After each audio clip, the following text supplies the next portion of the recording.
নমস্কাৰ ক্লাছ 6 বিজ্ঞানৰ প্ৰথমখন কিতাপৰ প্ৰথমটি চেপ্টাৰ খাদ্য আমি ক'ৰ পৰা পাওঁ পাঠটিৰ অনুশীলনীৰ প্ৰশ্ন উত্তৰসমূহ এইটো ভিডিঅ'ত লৈ আহিছোঁ আজিৰ অনুশীলনীৰ প্ৰথমটো প্ৰশ্ন হৈছে সকলো জীৱৰ বাবে একে ধৰণৰ খাদ্যৰ প্ৰয়োজন বুলি তুমি ভাবানে ইয়াৰে উত্তৰটো আমি তলত দি দিছোঁ নহয় সকলো জীৱৰ বাবে একে ধৰণৰ খাদ্যৰ প্ৰয়োজন নহয় বিভিন্ন জীৱৰ খাদ্যৰ প্ৰয়োজনীয়তা আৰু খাদ্য গ্ৰহণৰ প্ৰণালী ভিন্ন হয়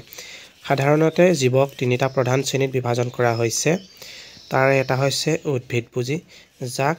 ইংৰাজীত হাৰ্বিভ'ৰছ বুলি কোৱা হয়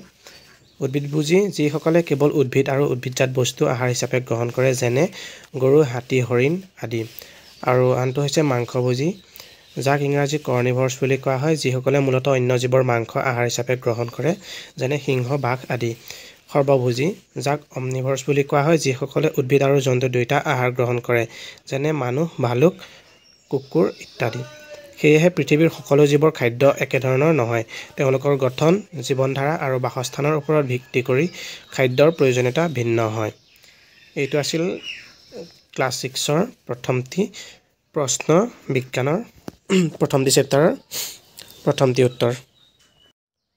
ইয়াৰ পাছৰটো হৈছে আমি খোৱা পাঁচবিধ উদ্ভিদ আৰু সিহঁতৰ অংশবোৰৰ নাম উল্লেখ কৰা আমি খোৱা পাঁচবিধ উদ্ভিদ আৰু সিহঁতৰ অংশবোৰ তলত দিয়া হৈছে তাৰে কিছুমান হৈছে ধান যাৰ আমি বীজটো খাদ্য হিচাপে গ্ৰহণ কৰোঁ আৰু আনবিধ হৈছে গাজৰ যাৰ আমি মূলটো খাদ্য হিচাপে গ্ৰহণ কৰোঁ আৰু যিটো পালং শাক তাক আমি পাতখিনি খাদ্য হিচাপে গ্ৰহণ কৰোঁ আৰু আলু যাৰ আমি কাণ্ডটো খাদ্য হিচাপে গ্ৰহণ কৰোঁ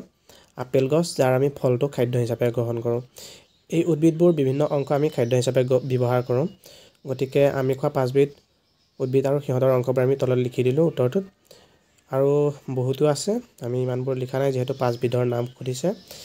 সেয়েহে আমি লিখি দিছোঁ এই পাঁচবিধৰ নাম আৰু তেওঁলোকৰ কোনটো অংশ খায় সেইটো আমি কাষতে লিখি দিছোঁ আজিৰ নেক্সটটো প্ৰশ্ন হৈছে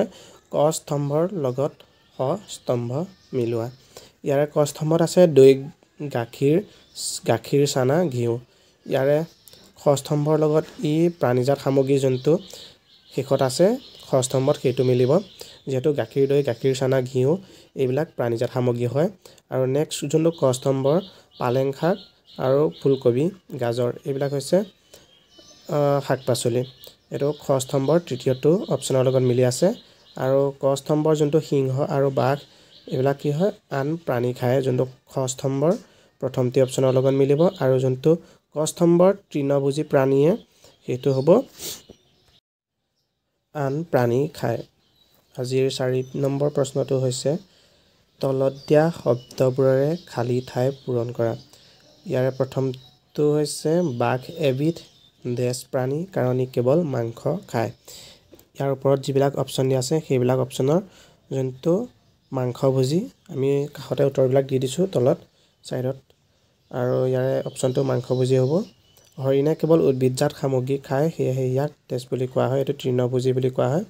বাটুৱে কেৱল দেশ সামগ্ৰী খায় উদ্ভিদজাত সামগ্ৰী খায় দেশ এবিধ পানীয় এইটোৰ অপশ্যন হ'ব গাখীৰ দি লিখি দিছোঁ আমি কাষতে সোঁ চাইডে তলত আৰু শেষৰটো হ'ব কুঁহিয়াৰ দেশৰ পৰা আমি চিনি পাওঁ কুঁহিয়াৰৰ পৰা আমি চিনি পাওঁ ওপৰৰ প্ৰশ্নবিলাক আমি উত্তৰ দি দিছোঁ ছাইডতে আৰু ইয়াৰে আমি সম্পূৰ্ণ উত্তৰটো ইয়াৰ পাছত লিখি দিছোঁ সম্পূৰ্ণ উত্তৰটো হৈছে প্ৰতিটোৰে বাবে প্ৰথমটো আছিলে বাঘ এবিধ মাংসভোজী প্ৰাণী কাৰণ ই কেৱল মাংস খায় আৰু দ্বিতীয়টো আছিল হৰিণে কেৱল উদ্ভিদজাত সামগ্ৰী খায় সেয়েহে ইয়াক তৃণভোজী প্ৰাণী বুলি কোৱা হয় আৰু তৃতীয়টো আছিল ভাটৌৱে কেৱল উদ্ভিদজাত সামগ্ৰী খায় আৰু অপশ্যন 4টো আছিলে গাখীৰ এবিধ পানীয় যি গৰু ম'হ ছাগলীৰ পৰা পোৱা প্ৰাণীজাত সামগ্ৰী আৰু অপশ্যন ইটো আছিলে কুঁহিয়াৰ পৰা আমি চিনি পাওঁ আমি খালী ঠাইসমূহ ইয়াত দেখাই দিয়া নাই গতিকে এইকেইটা আছিলে যোনকেইটা প্ৰশ্নকেইটাৰ সম্পূৰ্ণ উত্তৰটো সৈতে আৰু আজিৰ ভিডিঅ'টো ইমানেই আছিলে অনুশীলনীৰ প্ৰশ্নও ইমানেই আছিলে গতিকে আজিৰ ভিডিঅ'টো ইমানেই যদি ভিডিঅ'টো ভাল লাগিল তেন্তে এটি লাইক আৰু এটি কমেণ্ট কৰিব ধন্যবাদ